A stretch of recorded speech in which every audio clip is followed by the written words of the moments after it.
Salam alaikum. Alors aujourd'hui on va voir le quatrième chapitre intitulé Liaison et carte génétique. On va voir comment élaborer et déterminer une carte génétique en calculant la distance entre les différents loci. Alors, liaison génétique en anglais linkage. Alors c'est employé pour désigner le phénomène déterminé par la localisation de plusieurs gènes sur le même chromosome. Alors, comme vous le savez, lorsqu'on a étudié les lois de Mendel, alors les gènes étaient indépendants, c'est-à-dire les gènes sont situés sur deux chromosomes différents. J'ai déjà insisté sur ça lorsqu'on a étudié les lois de Mendel. Mais il y a bien sûr des cas où les gènes sont situés sur le même chromosome. Donc il y a deux phénomènes. Soit les gènes sont situés sur le même chromosome, soit ils se trouvent sur des chromosomes différents. Alors la ségrégation au cours de la méiose va être différente pour chacun de ces deux phénomènes. Alors cette liaison, il est soit complète ou incomplète. On va voir certains exemples. Et pour relever et déterminer le type de cette liaison, il faut passer absolument par un test cross. Le test cross, c'est, comme on a déjà vu ça, réaliser un croisement entre un individu avec un génotype connu qui est un individu récessif. Alors si vous avez ici un exemple d'une liaison totale. Alors qui dit liaison totale, alors vous avez ici les gènes portés par deux gènes portés par le même chromosome. Ça c'est un chromosome et ça c'est son homologue. Donc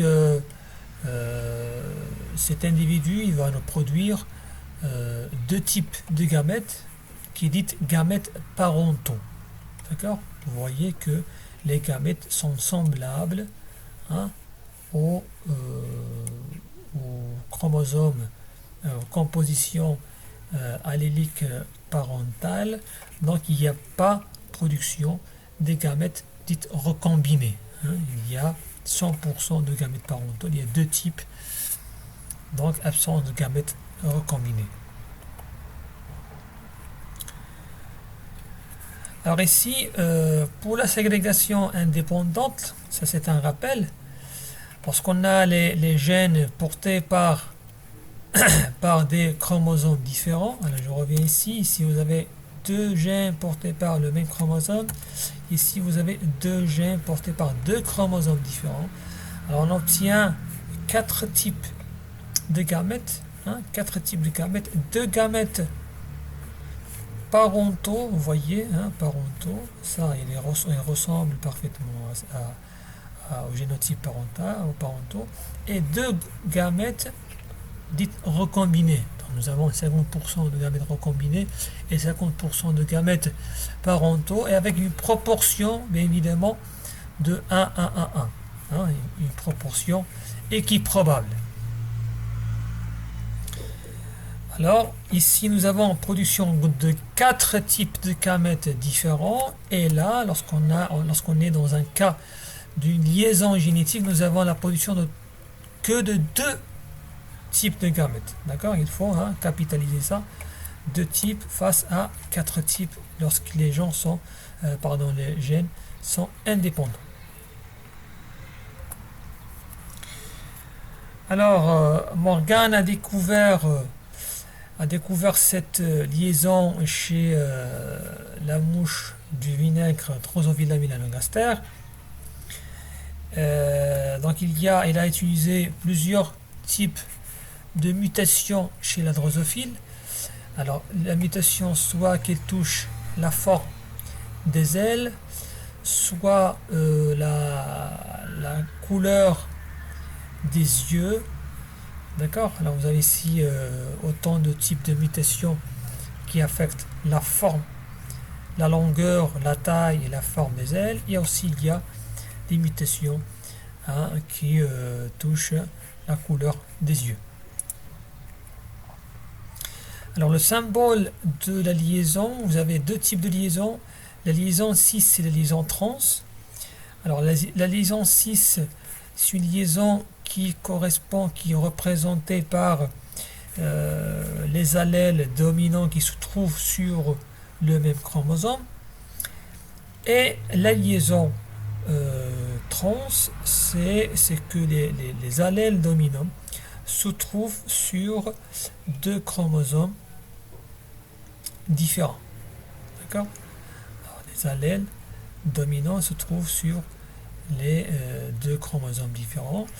Et le test pour le test de liaison, c'est la déviation de la proportion d'un croisement test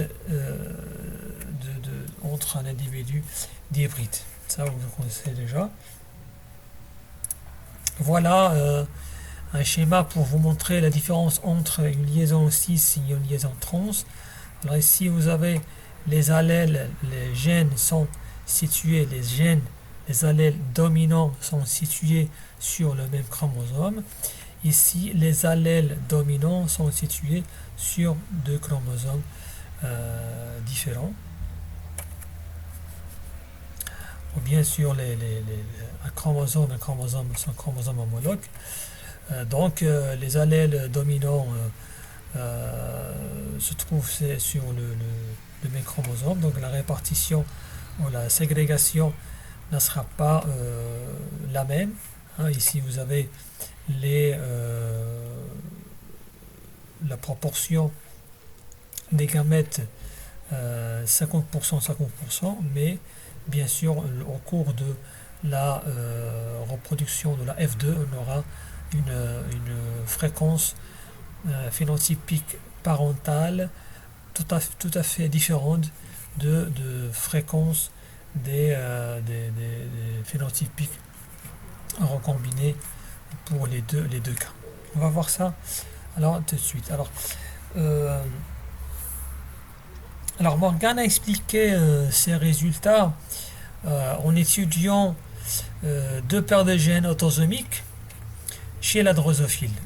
Une de ces paires affecte la couleur des yeux, pourpre et rouge. Alors ici, je reviens vers la convention d'écriture en génétique.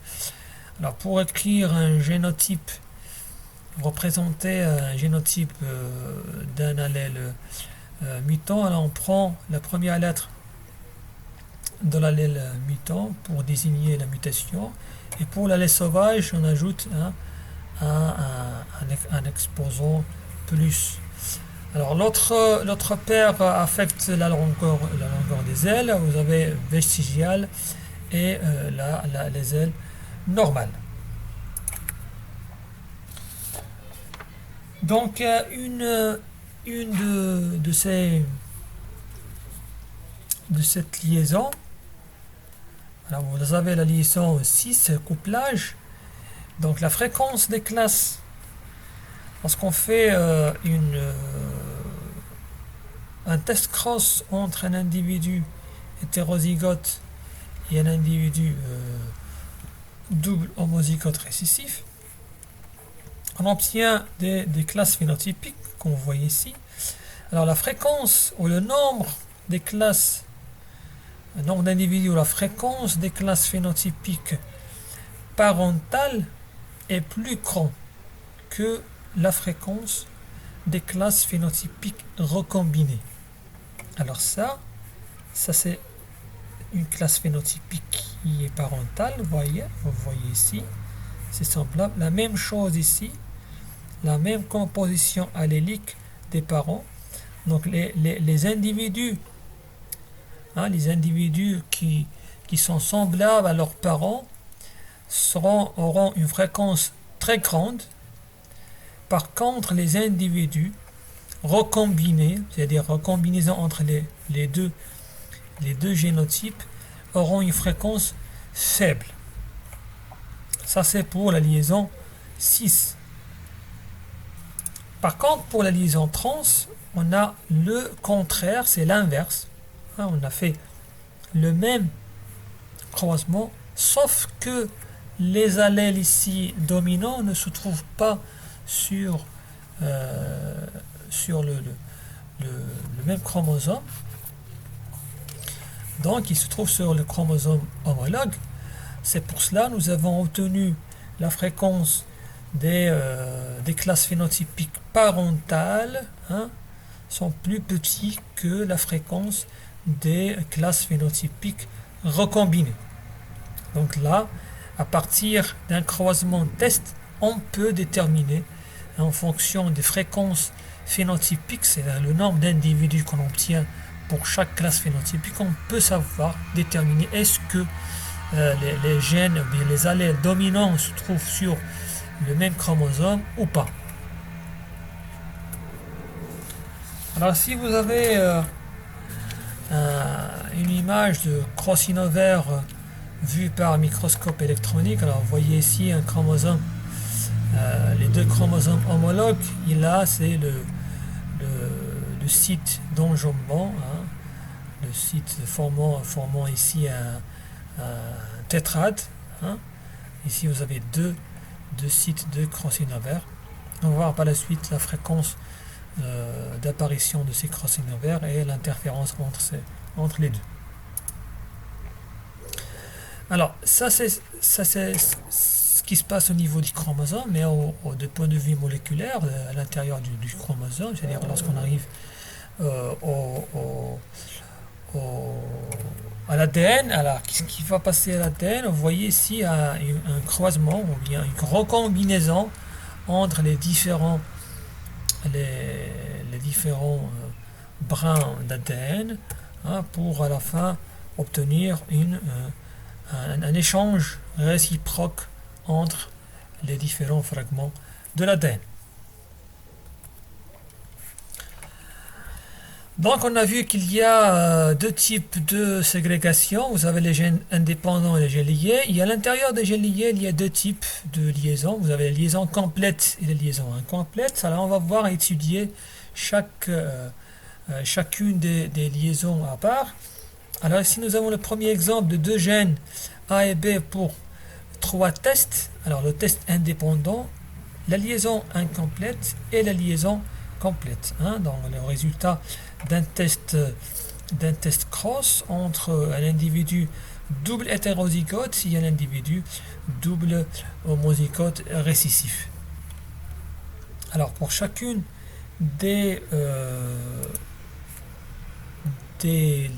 liaisons, alors on va commencer avec les gènes indépendants. Ça vous avez déjà, hein, c'est comme on a vu dans les tests des lois de Mendel. Alors on obtient une proportion équiprobable des gamètes. Vous avez 4 types de gamètes avec la même proportion, d'accord. Donc la fréquence des classes phénotypiques recombinées généralement plus petite que celle des classes phénotypiques parentales. Cette fréquence des classes recombinées dépend de la fréquence des crossinovers, et cette dernière dépend aussi de la distance qui sépare les deux loci. Plus la distance séparant les loci est grande, plus la fréquence des crossinovers est grande aussi. Et donc plus la fréquence des classes recombinées est grande et vice versa. Donc c'est pour cela nous avons obtenu ici 45% des classes parentales face à 5% des classes recombinées, parce que les méioses sans crossover sont plus fréquentes que les méioses avec crossover, sachant que ce phénomène est déjà un phénomène rare. Donc la relation entre la distance physique qui sépare les deux loci et la fréquence des classes recombinées a donné l'idée à Morgan d'utiliser la fréquence des classes recombinées pour donner une estimation, hein, génétique de la distance physique qui sépare les deux gènes. Donc, cette distance séparant les deux locus, ou les deux loci, égale au pourcentage de recombinaison. Alors, on va calculer le nombre des effectifs d'individus classe recombinée divisé sur l'effectif total de descendance multiplié par 100. Alors, dans notre cas, nous avons 5 plus 5, ça fait 10. Alors, 10, c'est la distance entre les deux gènes A et B. Alors, entre les gènes A et B, et l'unité de cette distance, elle est appelée centime organe, ou bien 10%. Soit on met 10% de la distance, ou bien 10 centimes organe.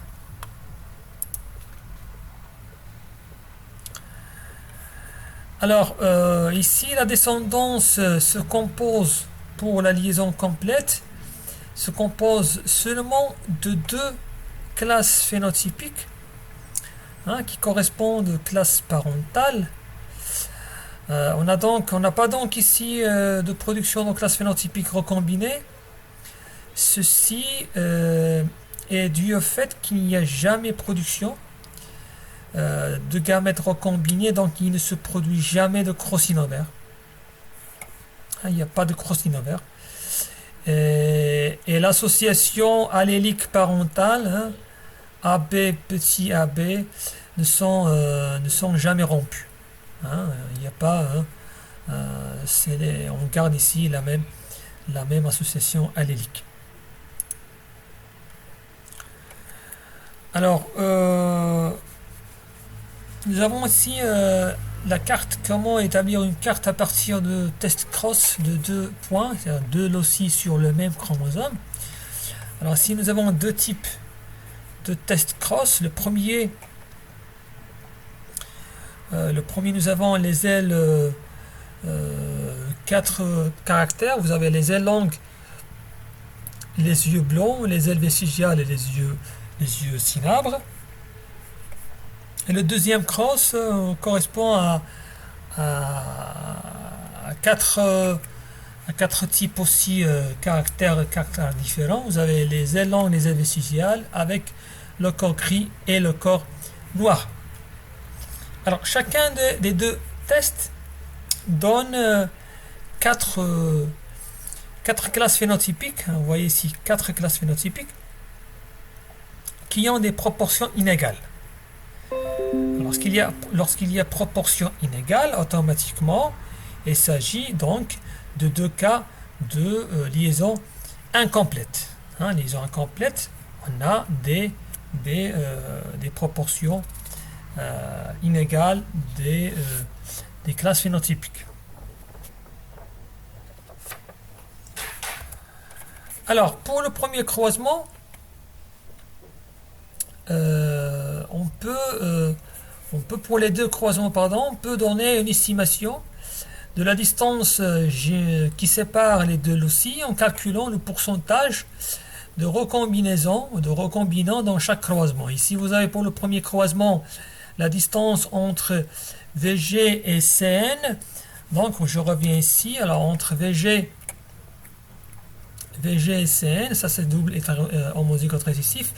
Alors, entre VG et CN, je vais prendre la classe recombinée. On avait dit que pour calculer la distance entre les loci, il faut prendre l'effectif des classes recombinées sur l'effectif total de la descendance. Donc, ça fait, nous avons 41 plus 48 sur le total de la descendance fois 100. Voilà. 41 plus 48 sur 9 sur 3 fois 100, ça fait 9,85 centimes organe. Et pour le deuxième croisement, la même chose. La distance entre VG et B.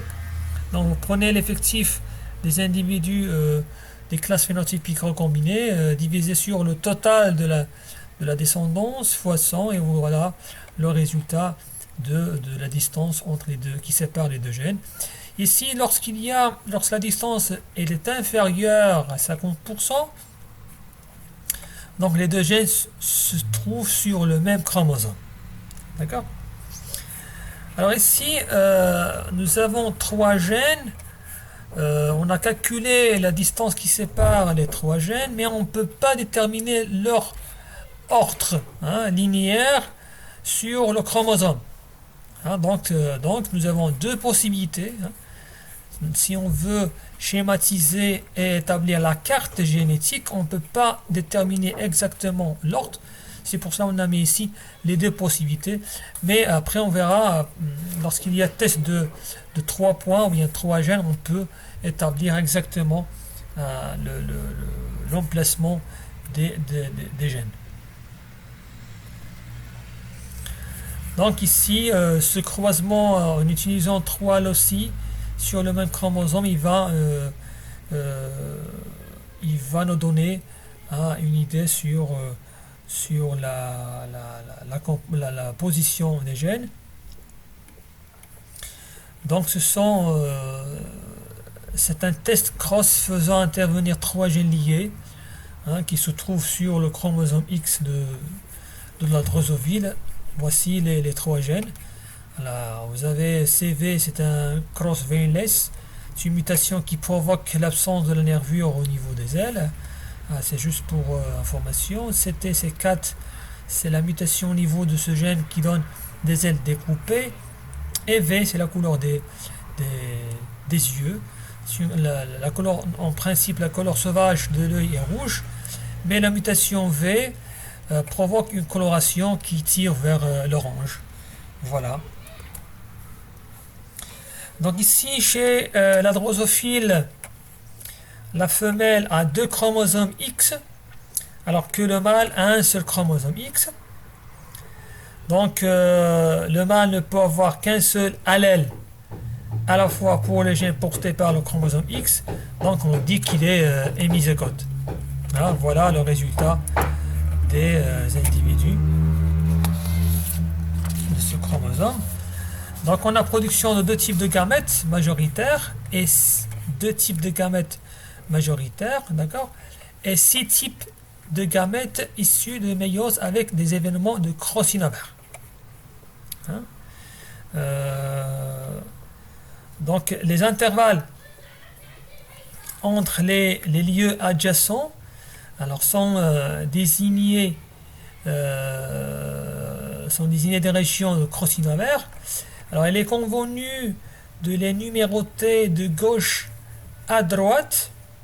Donc ainsi vous avez la région R1 nommée R1 dans le croisement et entre le locus CV et CT, d'accord, et voilà CV CT, et la région R2 correspond au crossover entre le locus CT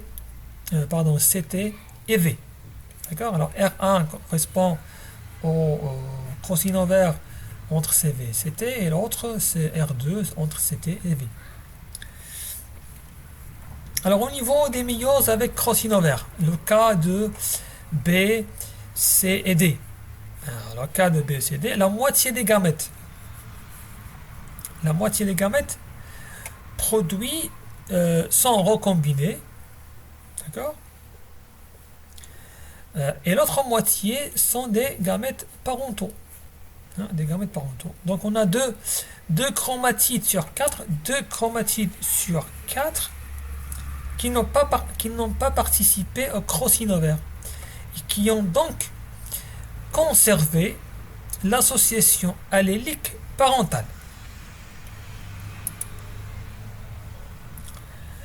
Donc au niveau des proportions, il paraît donc logique que la plus grande fréquence des gamètes soit des gamètes parentaux, puisque la plupart des méioses sont des méioses sans crossover, parce que le crossover déjà c'est un phénomène rare, et même quand il y a une production des gamètes recombinés, il y a en même temps production de gamètes parentaux. Même s'il y a production des gamètes recombinés, il y a toujours production des gamètes parentaux.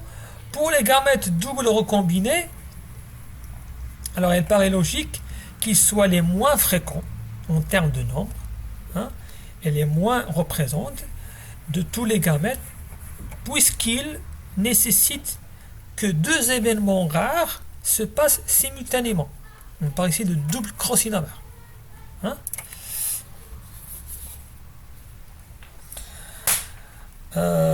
Donc, la distance, pour calculer la distance entre la distance R1 qui sépare les deux loci CV et CT, alors on va calculer cette distance. Alors entre CV, ça ce sont les classes parentales, ce sont les classes recombinées, et ça c'est les classes double recombinées. Hein? Les classes les plus fréquentes, les moins fréquentes, et les classes qui sont très faibles. Donc pour la R1, c'est CV et CT. Voilà, CV et CT, c'est la distance entre ces deux loci. On va faire la somme de 123 plus 107 plus 3 et 4, parce que ça, ici nous avons déjà double crossing over, sur la somme totale des individus fois 100. Donc le résultat c'est 7,91 centimorgane, ou bien 7,91%. Pour la deuxième région qui sépare CT et V, alors ici il y avait la distance entre C ou ça, le premier cas c'était CT et CV,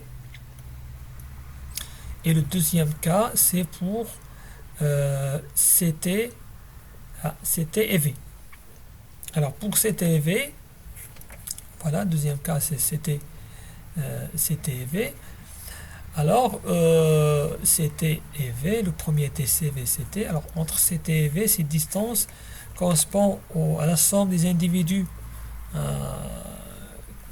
qui ont subi un crossing over dans la deuxième région, plus les double crossing over sur le total fois 100, et voilà le résultat entre ces deux gènes. Alors pour le calcul de la distance entre les deux gènes CV et V, on peut soit utiliser la méthode indirecte qui consiste à additionner les distances entre R1 et R2 pour voir la distance complète, soit la méthode directe qui consiste à faire la somme de tous les recombinés. Ici on a fait x2 parce qu'il y a deux crossing over. Le tout est divisé sur la somme des individus de la progéniture, de la descendance fois 100 pour obtenir le même résultat.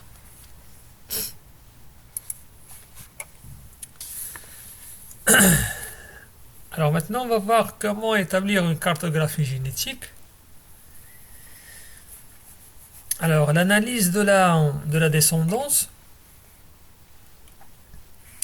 L'analyse de la descendance d'un test cross faisant intervenir 3 gènes peut nous fournir l'ordre de ces gènes sur le chromosome. Donc il suffit de déterminer qui de ces 3 gènes occupe l'emplacement médian, c'est-à-dire l'emplacement central, ici le centre. Et la comparaison des formules alléliques parentales et des formules alléliques issues du crossing over double crossing over, c'est-à-dire double recombiné, nous renseigne sur le gène qui occupe cette position. Donc si on va comparer les gamètes parentaux avec les formules alléliques double recombinées, on va voir que le gène CT, CT, c'est lui qui a qui a changé de position. D'accord? Donc c'est le gène qui va occuper la position médiane.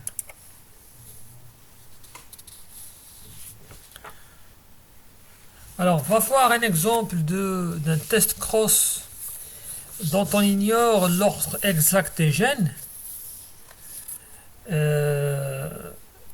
Alors, on va comparer les classes phénotypiques parentales et les classes phénotypiques de double recombinée pour voir justement quel est le gène qui occupe la position centrale et par la suite déterminer la cartographie.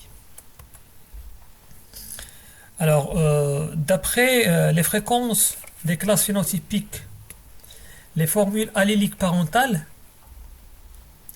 sont CV++, c'est sauvage, et plus EC-CT, et les formules alléliques double recombinées, ce sont le phénotype sauvage et le phénotype CV-EC-CT. Alors, on compare les deux classes. Donc, ce sont les allèles du gène CV qui changent. Si vous comparez cette formule allélique avec celle-là, vous allez voir que EC et CT elles occupent toujours la même position. Seul CV qui a changé de la place. Donc, c'est le gène qui occupe la position centrale au moment du traçage de la carte génétique. Donc on aura deux types d'ordre. Le CV il est en centre, mais de l'autre côté soit EC à gauche et CV à droite, ou bien CT à gauche et EC à droite. Alors maintenant pour calculer la distance, il suffit de calculer la première distance R1 et R2 et la schématiser sur le chromosome. Donc la distance entre EC et CV, voilà, EC et CV. Donc vous faites la somme des effectifs de recombinaison de la R1 plus les effectifs double recombinants sur le total fluorescent. La même chose pour R2, vous prenez les individus qui manifestent une recombinaison dans cette région R2, plus aussi les individus de double recombinant, et on obtient le résultat suivant. Donc la distance entre CV et EC c'est 10,3 et entre CV et CT c'est 8,47.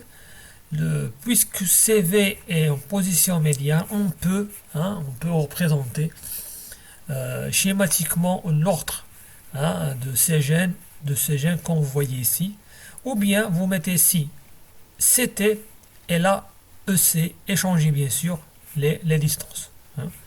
Voilà. Donc ici, si vous revenez sur la première figure, vous allez voir qu'on a changé l'ordre des gènes. On a mis ici CV au centre. Alors au départ, il n'y avait pas le classement était inconnu. Maintenant, on sait très bien l'emplacement de CV dans chaque classe phénotypique. C'est pour cela on a mis le CV, le gène CV au centre des classes phénotypiques.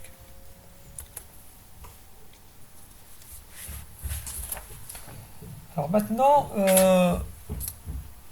l'interférence chromosomique. Alors c'est quoi l'interférence chromosomique? Alors est-ce que le premier crossover, lorsqu'il y a production d'un premier crossover, est-ce que cette production peut affecter, diminuer la probabilité qu'un autre crossover se produise dans la région adjacente? Donc comment calculer cette interférence chromosomique? On va voir par la suite comment cette interférence peut se produire.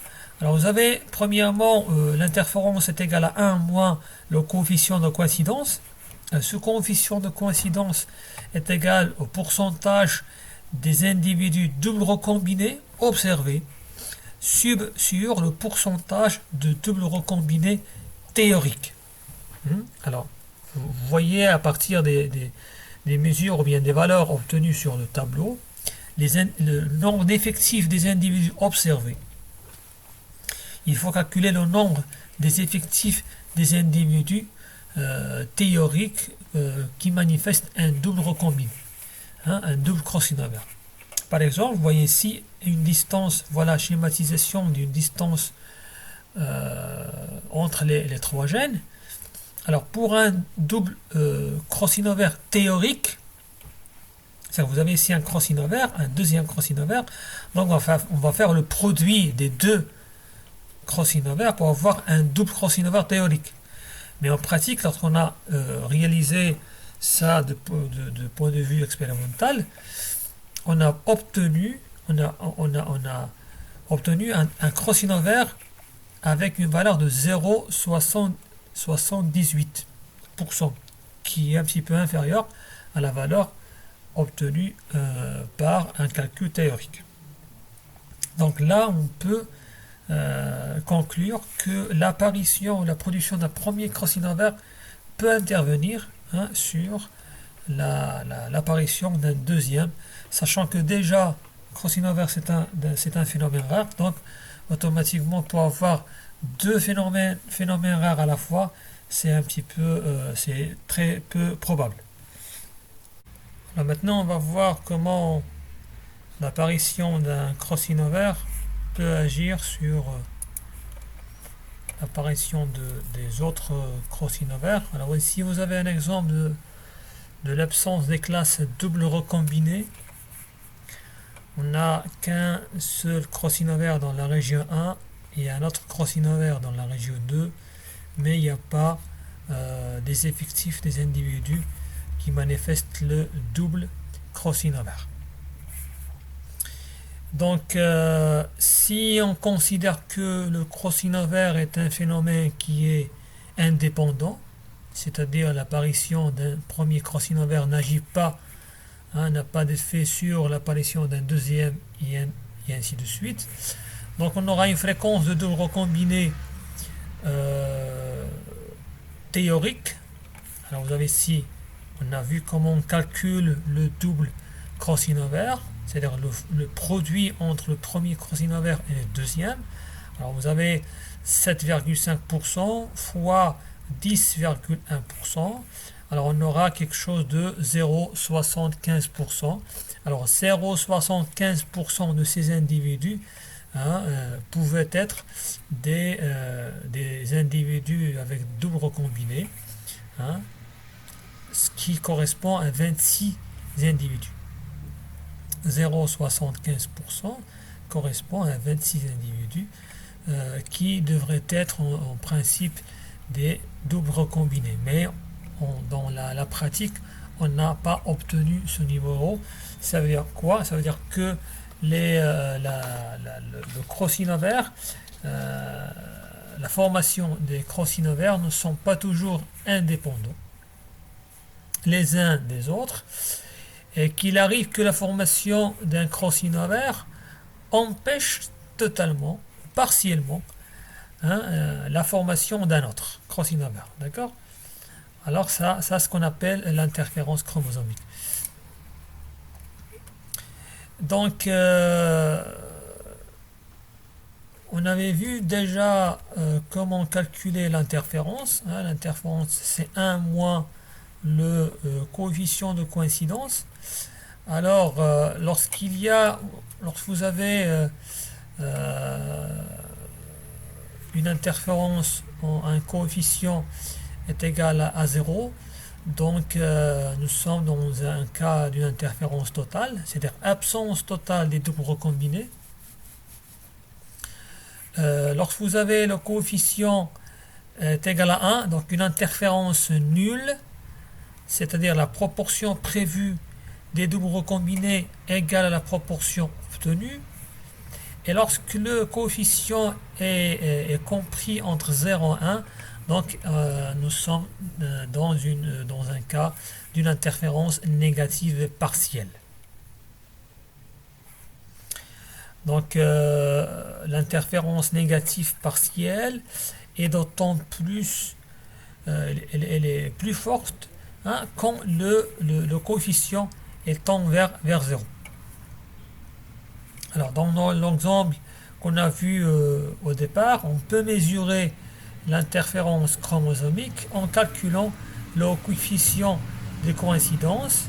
Nous avons 0, ça c'est le nombre d'individus obtenus, sur le nombre d'individus prévus, on aura donc 0. Alors 0, c'est donc on a une interférence totale, et c'est ça ce qu'on a obtenu. Alors passons maintenant à l'hérédité liée au sexe.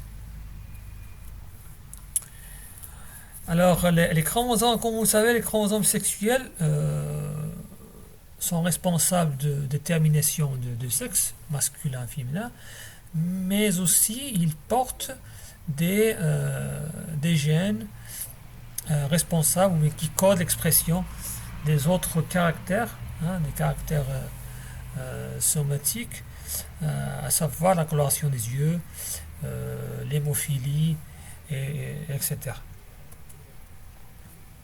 Donc il y a deux grands groupes de systèmes de détermination sexuelle. Vous avez le premier groupe, c'est le sexe homogamétique. Le sexe homogamétique est le sexe femelle, et le sexe hétérogamétique, c'est le mâle, comme par exemple le système XY. Alors les femelles possèdent un sexe homogamétique, c'est-à-dire le même chromosome, et les mâles possèdent des chromosomes hétérogamétiques. Le deuxième groupe, c'est l'inverse. Cette fois-ci, c'est le mâle qui a le sexe homogamétique, et la femelle possède le sexe hétérogamétique. Alors voici un exemple de multiples chromosomes. Alors pour les nématodes, Ascaris incurva, il possède pour les mâles où il y a présent de 35 chromosomes, 26 autosomes, 8 chromosomes X sexuels et un Y. Pour la femelle, vous avez 42 chromosomes, 26 autosomes, plus 16 chromosomes X. Alors, les chromosomes X et Y ne sont pas totalement différents, mais partiellement homologues. Alors, il y a des régions dites pseudo-autosomiques, qui est partagée entre les deux chromosomes. Ça, c'est une partie non homologue liée à X, et c'est la partie hollandrique, propre à chromosome sexuel masculin. Donc Morgan, c'était lui qui a découvert l'hérédité liée à sexe en utilisant le caractère de la couleur des yeux de la drosophile, en croisant des individus avec le phénotype sauvage qui sont les yeux rouges, et le phénotype muté, c'est les yeux blonds.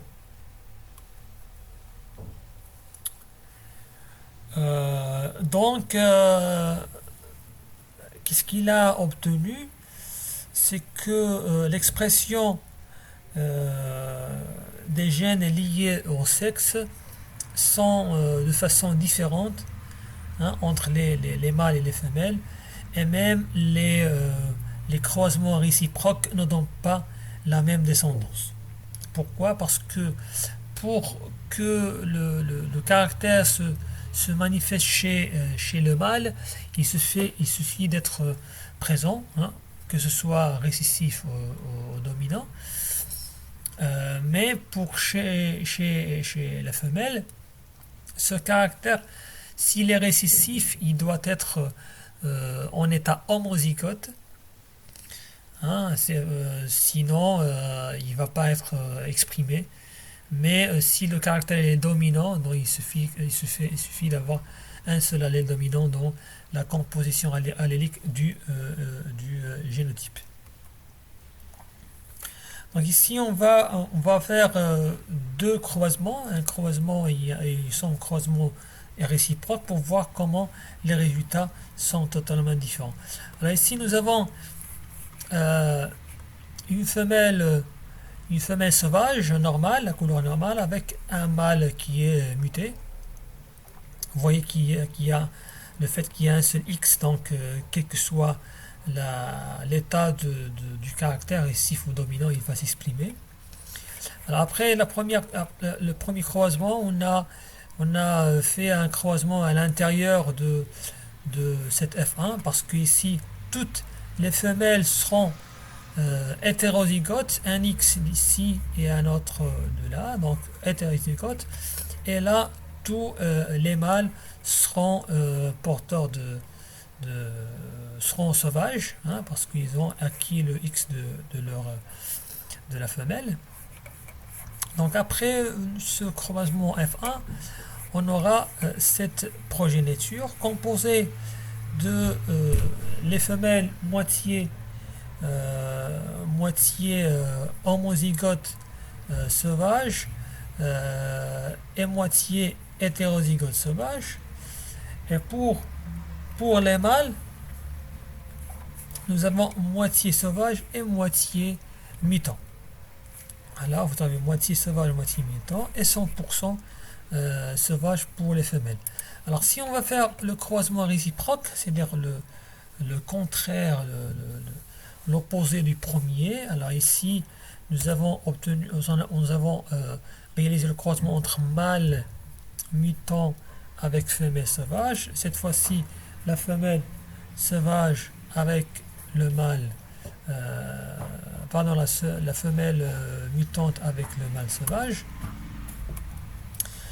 Donc on aura toutes les femelles sauvages, hein, parce que ça c'est un caractère dominant, plus c'est un caractère dominant, et tous les mâles seront mutants. D'accord.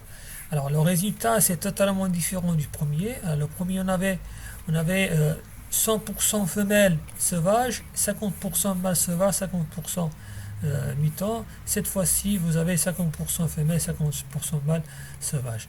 50% femelles sauvages et 50% mutants.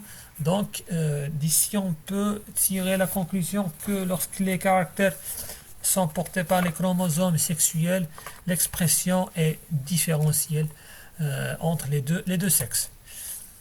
Alors, un exemple d'un caractère lié à l'X, chromosome X chez l'homme, c'est le daltonisme. Alors, il y a un problème pour certains gens, il y a un problème de couleur, les récepteurs de l'œil. Pour identifier les couleurs rouge et vert, les gènes qui codent pour ces couleurs sont situés sur le chromosome X, donc il y a un allèle impliquant le daltonisme étant récessif. Donc les femmes ne seront daltoniennes que si leur génotype est homozygote récessif, hein, comme c'est le même exemple qu'on a vu tout de suite. Tout à l'heure on a vu cet exemple de caractère récessif qui, pour qu'il soit exprimé, il doit être en état homozygote.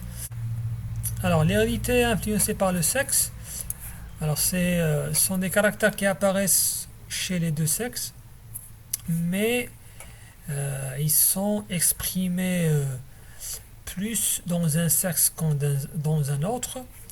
Alors les gènes sont situés soit sur des régions autosomiques ou pseudo-autosomiques, et leur expression dépend du contexte hormonal. Ici vous avez l'exemple de la calvitie précoce chez l'homme. Alors, lorsqu'il y a absence de l'allèle euh, responsable de l'apparition de ce caractère, donc il n'y a pas de calvitie pour les deux sexes, mais à l'état hétérozygote, l'homme il va manifester le caractère, mais il est absent chez la femme, et ça revient au contexte hormonal féminin qui agit pour que cette expression sera bloquée. Alors passons maintenant au test statistique. Alors test qui 2 ou bien qui carré. Alors j'imagine que vous avez déjà étudié ça en S3, hein, en statistique. Alors ce test consiste à décider soit d'accepter ou rejeter une hypothèse, c'est-à-dire au départ vous allez poser une hypothèse si par exemple les valeurs obtenues avec les valeurs prédites sont statistiquement différents ou bien ne sont pas différents. Donc c'est grâce à ce test-là on peut déterminer cette différence statistique. Alors par exemple la formule vous l'avez ici. Alors vous avez la somme des valeurs observées moins les valeurs attendues au carré sur les valeurs attendues. Après, vous allez obtenir une valeur de qui 2 qu'il faut la chercher, hein, il faut utiliser un tableau. On va le voir tout de suite, un tableau pour savoir est-ce que votre valeur elle est située dans la partie hautement statistique ou bien une partie il n'y a pas de différence statistique. Alors, on va donner ici un exemple pour l'application du test de qui 2.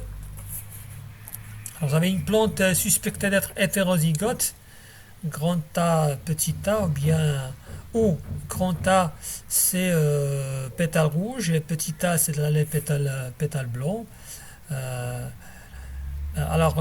Il subit un croisement test. Ainsi, en théorie, nous devrions obtenir 50% de grand A petit a et 50% de petit a. Supposons que nous obtenons 120 descendants, donc 55 rouges et 65 blancs. D'accord. Alors, est-ce que cette différence entre les valeurs attendues et celles observées est compatible avec l'hypothèse? Alors, ça, ce sont les données observées, hein, les données expérimentales, et ça, ce sont les données théoriques. Alors, si la plante est supposée hétérozygote, alors s'il est croisé avec un individu homozygote, donc on aura 50%, 50%. Vous divisez 120 sur 50 sur 2, vous allez obtenir 60 et 60. Ça c'est en théorie. Mais en pratique, on a obtenu 55 et 65. Alors il faut comparer ces résultats et voir est-ce que la valeur elle est statistiquement différente ou pas.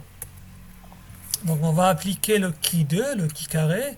Alors la somme des valeurs observées moins les valeurs prédites sur les valeurs prédites. Donc nous avons ici ça c'est la somme des valeurs observées 55 hein, moins 60 plus bien sûr au carré plus 65 moins 60 au carré. Le tout sur les valeurs prédites, ce sont les 60. Donc le total ça fait 0,83. Voilà. De ce 0,83, vous avez ce tableau qui 2, vous avez ici le degré de liberté, ça c'est le degré de P, hein, de statistique, de probabilité. Alors c'est quoi le degré de liberté? Le degré de liberté, en principe en général, c'est le nombre de classes moins 1.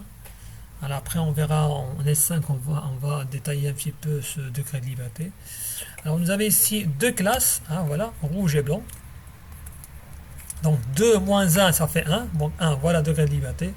Et notre résultat est égal à combien? À 0,83. Alors je vais chercher 1, 0,83 et se situe ici. Donc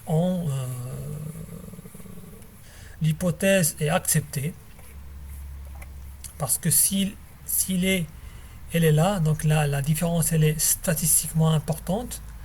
Donc l'hypothèse était au départ, est-ce que la plante est hétérozygote? Puisque le résultat n'est pas significatif, donc on accepte notre hypothèse et que la plante elle est hétérozygote. Donc après je vais vous donner quelques exemples pour appliquer ce test de Kidd.